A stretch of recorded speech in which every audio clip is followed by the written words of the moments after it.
आप सभी फ्रेंड्स को पता है कि यूट्यूब जब से मैंने ज्वाइन किया है 1.5 साल हो गया है और मम्मी के घर में नहीं आती थी।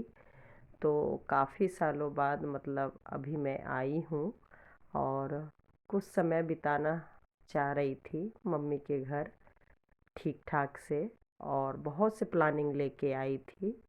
हाँ, वो मैं धीरे धीरे शेयर करूँगी। लेकिन प्रॉब्लम हो गई है, हम सभी की तबीयत ख़राब हो गई है और रीज़न जान के हैरान होंगे।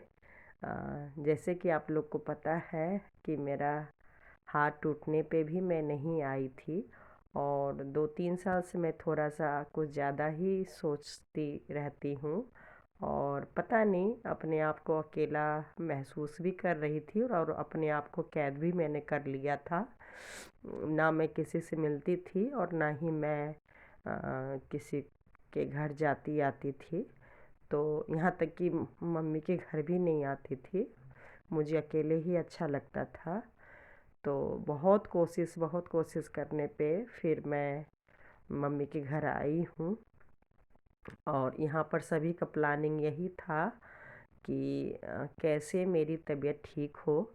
और एक तो हाथ का इलाज करवाना है एम्स में जाके और पूरे बॉडी का चेकअप करवाना है। और मेरे हस्बैंड का भी मतलब काफ़ी दिन से 3 साल से जब से लॉकडाउन है उनकी भी तबीयत ठीक नहीं रहती है, तो वो भी चेकअप नहीं करवाते हैं। तो यहाँ रहेंगे तो धीरे धीरे मेरे हस्बैंड भी अपना चेकअप करवाएंगे। वैसे वो रहने तो नहीं आए हैं, लेकिन जब सबकी तबीयत ख़राब हो गई है, खासकर छोटी बेटी का भी तबीयत ख़राब हो गया और मेरी भी बड़ी बेटी का, तब बीच बीच में मेरे हस्बैंड आते हैं। तो सबसे ज़्यादा रीज़न हैरान करने वाली बात है, कभी कभी दवा ही मतलब जिसको हम सोचते हैं कि बहुत फ़ायदा करेगा, लेकिन उसको अगर हम गलत टाइम पे लेते हैं तो वही नुकसान करता है। तो मेरे पापा और भाई लोग तो डेली ही जूस पीते हैं।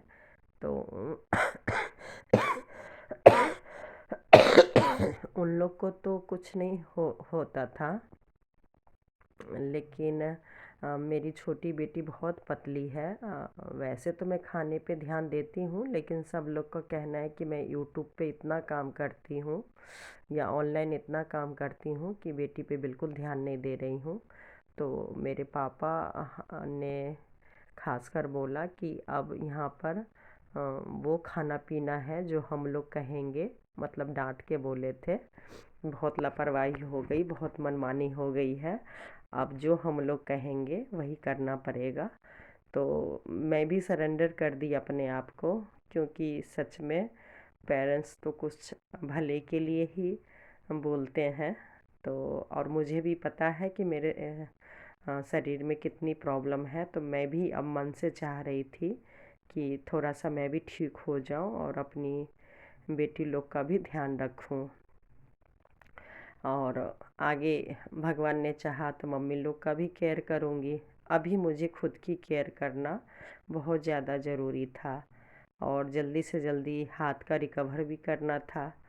तो मैं भी जूस पी ली और मेरी छोटी बेटी को भी ज़बरदस्ती पिलाते थे, तो वो भी थोड़ा थोड़ा करके पी। कुछ 2-4 दिन तो सबने पी लिया, लेकिन अचानक फिर ठंड ज़्यादा हो गई, तो जिसके कारण फिर सबकी तबीयत ख़राब होने लगी। पहले तो मेरी ही हुई थी, क्योंकि मुझे बचपन से ही खांसी की प्रॉब्लम है और बहुत जल्दी खांसी हो जाती है। और जब से ये बीमारी कोरोना का हुआ है, तब से तो सोचिए कि मैं शरीर से बहुत ज़्यादा बेकार हो चुकी हूँ। मेरे मतलब डिप्रेशन का कारण कहेंगे तो यही है। मेरी मम्मी कहती भी है कि पूरे दुनिया में लोगों का हुआ है, तुम्हारे दिमाग से ही क्यों क्यों नहीं निकलता है। तो सच बोलूँ, मैं आँख से अपनी मौत को देखी थी और ख़ासकर न्यूज़ में सुनती रहती थी कि खांसी के कारण मतलब फेफड़े में प्रॉब्लम होती है और लोग ख़त्म हो रहे हैं और हमेशा टीवी में देखा करती थी कि हर हर दिन हर टाइम पे इतने लोग मर रहे हैं, तो मुझे अपना बचने की उम्मीद बिल्कुल भी नहीं था। और ये सेम 1.5 साल पहले की कहानी है, जब मैं यहाँ आई थी। सेम माहौल अभी भी चल रहा है। बस टेस्ट उन दिनों में भी नहीं करवाई थी, बस पापा का हुआ था। लेकिन अभी तो बिल्कुल भी नहीं करवाए हैं, घर में सभी का हो गया है। मुझे, दोनों बेटियों को, भाई को, मम्मी को। पापा क्योंकि योगा वगैरह करते हैं तो वो ठीक हैं। और ये अब तो संक्रांति भी हो गई। हाँ, लेकिन मम्मी किसी और से बनवाई है, चावल के लड्डू, तिल के लड्डू। और खांसी है फिर भी खाती हूँ, क्योंकि हाथ ठीक करने के लिए तिल का लड्डू खाना, पहले भी वीडियो में बताई थी, मम्मी ने बना के भेजा था, तो वो अभी भी खा रही हूँ। तो बस ऐसे ही चल रहा है। मतलब कभी कभी होता है, सोचते कुछ है और हो कुछ जाता है। वैसे मेरे साथ ऐसा बहुत कम हुआ है, हमेशा अच्छा सोचती हूँ, अच्छा ही होता है।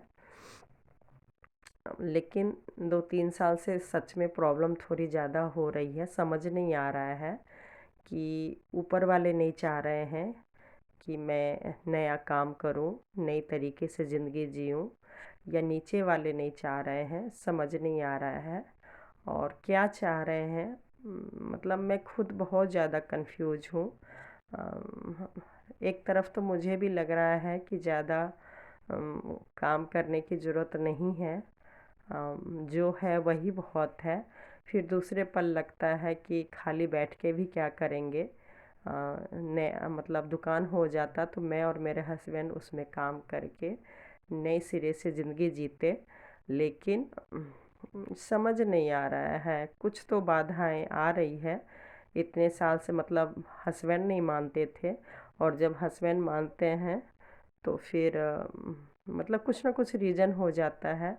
और मेरी तबीयत तो सच में 2-3 बार मम्मी के घर आई हूँ तो ख़राब हो गई है, और फिर किसी तरह ठीक करके दुकान का काम, प्रोजेक्ट जो होता है, वहीं पे ख़त्म करके फिर मुझे अपने घर जाना पड़ता है।